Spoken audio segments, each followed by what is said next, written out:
Okay, hvad skete der så? Jo, det var mest sommerfester, vi havde. Mhm. Ja. Og det endte jo altid op med, at vi hoppede i swimmingpoolen. Nå. Fordi, du ved, der havde vi jo alle sammen fået rigeligt at drikke, og så var det jo bare sjovt at hoppe ud i den der pool, og så pjattede vi jo rundt derude. Og så de som regel fandt ud af, hvor de kunne ligge, de forskellige. Og nogen blev bare liggende udenfor, og jeg kan huske, at da jeg vågnede op i sengen, i min seng, og jeg var fars seng, der var Peter der ikke, men Per Rinsted lå ved siden af mig, da jeg vågnede op. Nå. Ja, men det er nu ikke, at det var noget som helst. Nej, sikkert ikke. Men de var jo mere eller mindre berusede alle sammen, så. Men det var jo godt, vi havde så mange soveværelser, de er jo også. Det kan godt være, at de har sendt jer unger afsted til de der fester, tror jeg. Var der nogensinde nogle problemer? Noget, der gik galt? Med hensyn til, at nogen gjorde noget forkert? Ja. Nej. Nej. Nej, vi var, altså, vi kunne godt lide at være sammen, og vi havde det skægt sammen. Men der var aldrig nogen, der følte, at nu skulle det være hende, eller lagde an på, eller.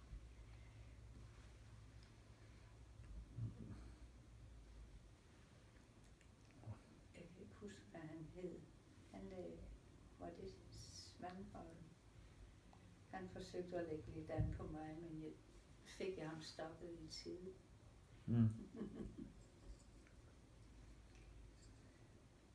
Nej, vi var faktisk en god klike, og vi morede os sammen, det gjorde vi.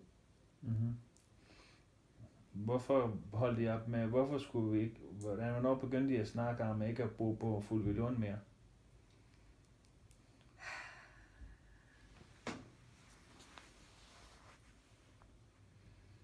Jamen det var jo fordi Peter ville tilbage. Far ville tilbage til Amerika. Mhm. Hvorfor det? Han var jo altid bitter Amerika. Og hvordan fik han dig med til det? Det var også svært. Det var det. Men vi gjorde det. Og det var jo så kun dig, der kom med. Ja. Ja. Og var det svært at få lært alle de andre børn? Ja, fordi de var jo allerede halvforlovede. Mhm. Ja. Og havde de der dejlige lejligheder nede på Hundopvej. Christine og Lotte og Lillebælt og Ken, de var jo allerede taget afsted til Amerika. Ja. Nede i Los Angeles med, hvor han kom ind hos, hvad hed han? Det var nede på... Ham, der kørte restauranten der. Ja, Klaas. Klaas, ja. Hvor var Erik henne?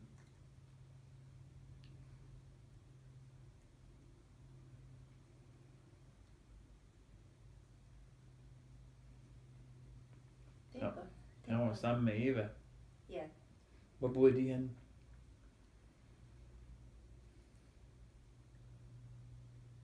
Jamen, de kom over. Ja, men det er ikke da vi flyttede til USA, der var det ikke herovre. Nej, ikke lige med det samme. Hvor boede de henne?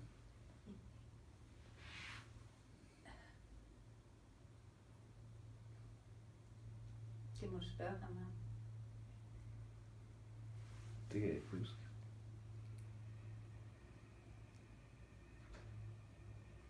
Eller var de også taget over før os? Det tror jeg ikke.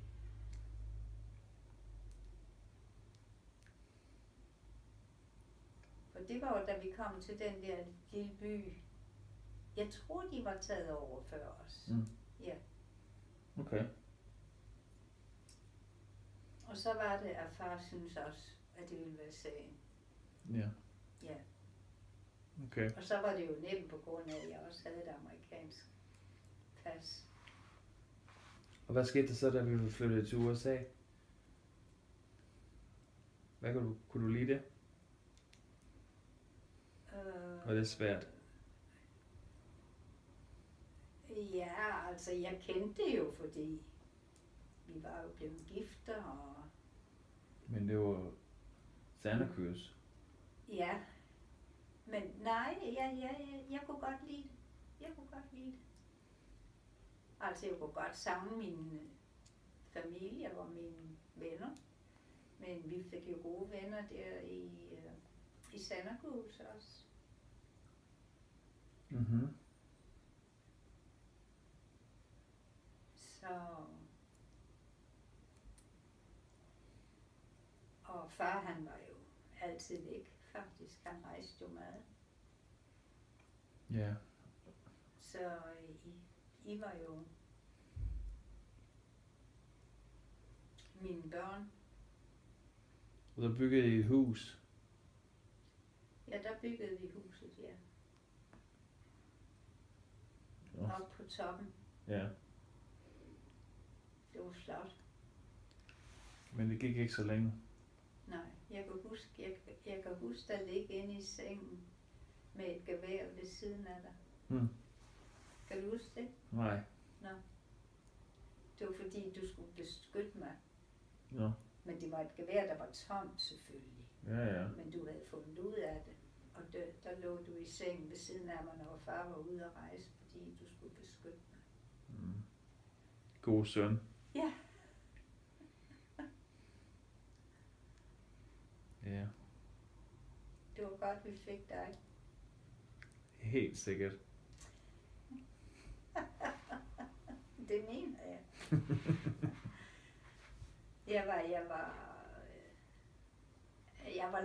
Jeg var længere om at falde til. Ja. Men altså, jeg fik gode minder, og så hjalp det. Mhm. Og så havde du mig at spekulere på, så det hjalp lidt. Ja, det hjalp også. Og så da vi flyttede ind til den der, hvor vi kunne spille tennis, og der var pool, og, Ja. og der fandt vi jo sammen alle sammen, du ved, Ja. meget tit. Ja. Så det gik meget fint. Mhm. Og Jacques Boring besøgte os jo også, Mhm. mens vi var der.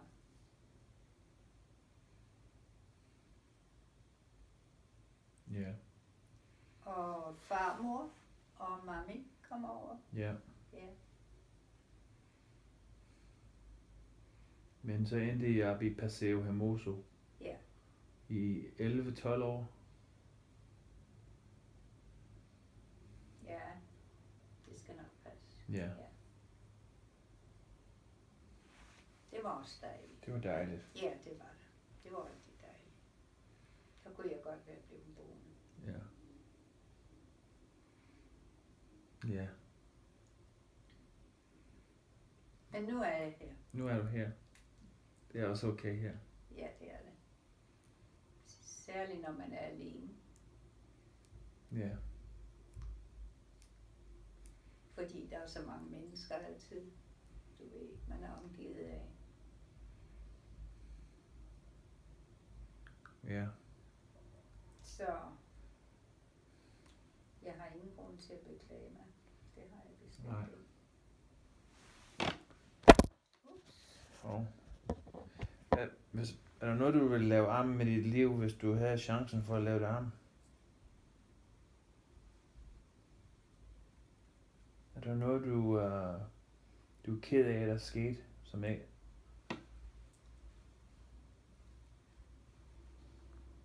Jeg tror det ikke, Lars. Jeg har aldrig spekuleret rigtigt på det, men jeg elskede jo far højt, Mhm. og han mig. Mhm.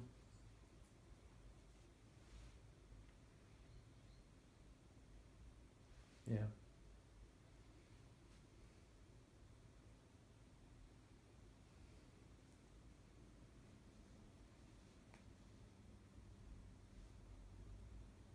Jeg havde den der lille affære med Jacques Borin.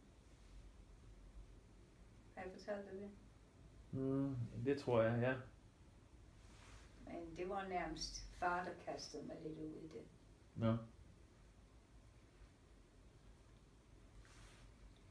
Men vi var venner, altså.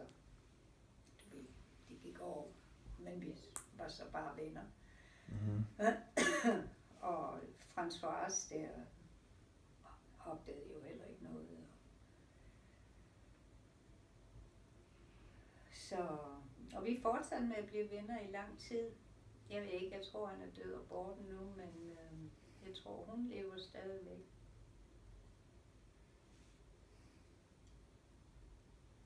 Men jeg har ikke nogen forbindelse med hende. Det var i Schweiz. Ja.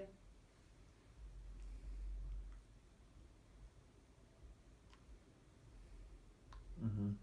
De havde jo det der pragtfulde hus uden for byen, uden for Genève, hvor der var swimmingpool og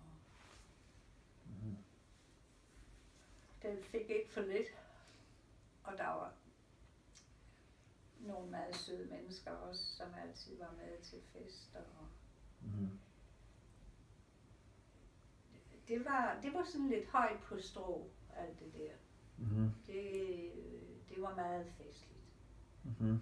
Samtidig sikkert lidt for meget. Mm-hmm. Men så faldt det ligesom lidt væk igen. Mm-hmm. Hvad mener du med, at det var for højt? High society? Ja, altså det blev bare forventet, at når man sagde, altså når Jacob og François sagde, at nu havde de og de gæster, og vi skulle være med, altså skulle vi bare være der. Mm-hmm. Ja, ja. Altså man blev ligesom betalt, kan man sige, altså for at være med til at underholde nogle andre gæster.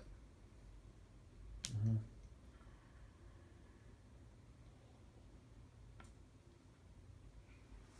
Ja. Og så der blev Erik jo så også født nede.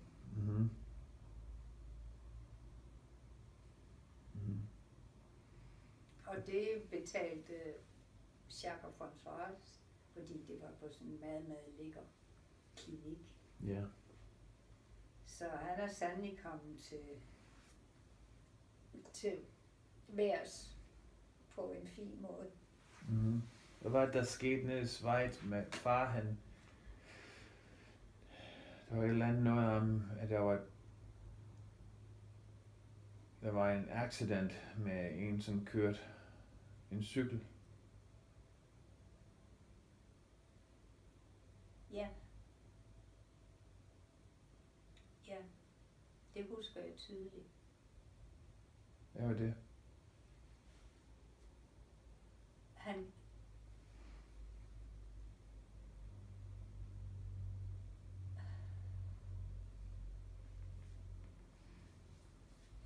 Ja, det husker jeg tydeligt, siger jeg. Men jeg kan ikke huske. Han kørte ham ned. Mm-hmm. Han var på en cykel, som ikke var i stand. Altså, den væltede, men så kørte han ham ned. Mm-hmm. Og ja, han døde så. Mm. Og det var jo frygteligt for os begge to. Ja. Altså, at tænke på. Hvor gammel var han? Ham, der blev kørt ned i 20'erne. Og så var der noget med, har det været Erik?